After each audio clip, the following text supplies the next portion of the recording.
अध्याय 10 रहस्य के करीब। सांस्कृतिक उत्सव का दिन आखिरकार आ गया।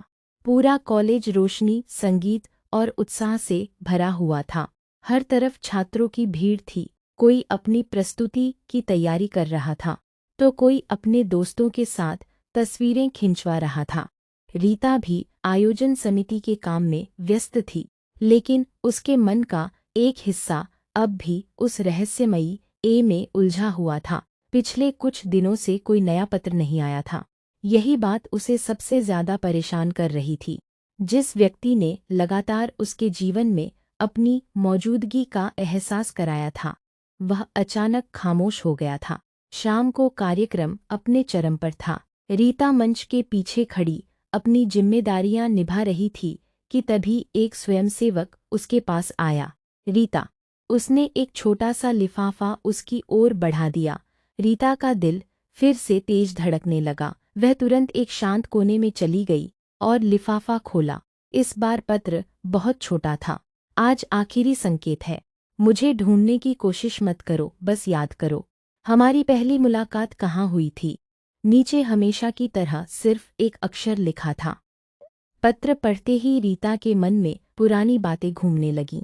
पहला दिन, कॉलेज, कैंटीन, बिखरे हुए कागज, वह अनजान व्यक्ति और उसकी चमकती हुई घड़ी। अचानक उसकी आंखें फैल गईं। पहली मुलाकात, उसने फुसफुसाकर कहा। नेहा, क्या हो? नेहा घबराकर बोली, मुझे लगता है मुझे पता है कि यह सब कहाँ से शुरू हुआ था। उत्सव समाप्त होने के बाद रीता अकेले उसी जगह पहुंची जहां कॉलेज के पहले दिन उसके कागज बिखरे थे। रात का समय था। कैंपस लगभग खाली हो चुका था।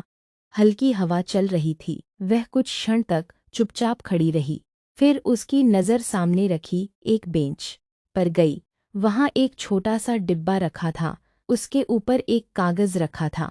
इस बार उस पर सिर्फ एक शब्द लिखा था, धन्यवाद। रीता धीरे धीरे उसके पास गई। उसने डिब्बा खोला। अंदर उसके सभी पुराने पत्रों की प्रतियां थीं। वही बुकमार्क, वही तस्वीर और एक आखिरी पत्र। कांपते हाथों से उसने उसे खोला। जब मैंने तुम्हें पहली बार देखा था, तब तुम एक नई दुनिया में कदम रख रही थीं।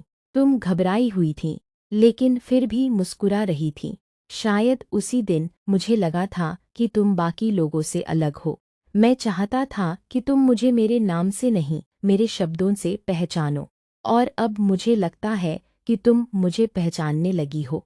अगर तुम्हें अब भी जानना है कि मैं कौन हूँ, तो कल शाम 5 बजे लाइब्रेरी की छत पर आना। इस बार मैं इंतज़ार करूँगा। नीचे पहली बार सिर्फ एक अक्षर नहीं था। वहाँ लिखा था, जैसे कोई नाम अधूरा छोड़ दिया गया हो। रीता पत्र को हाथ में लिए देर तक खड़ी रही। उसके चेहरे पर मुस्कान थी, दिल की धड़कनें तेज थीं और आंखों में अनगिनत सवाल। कल उसे आखिरकार जवाब मिलने वाला था। कल इस रहस्य का अंत होने वाला था। लेकिन वह नहीं जानती थी कि उस मुलाकात के बाद उसकी जिंदगी हमेशा के लिए बदल जाएगी।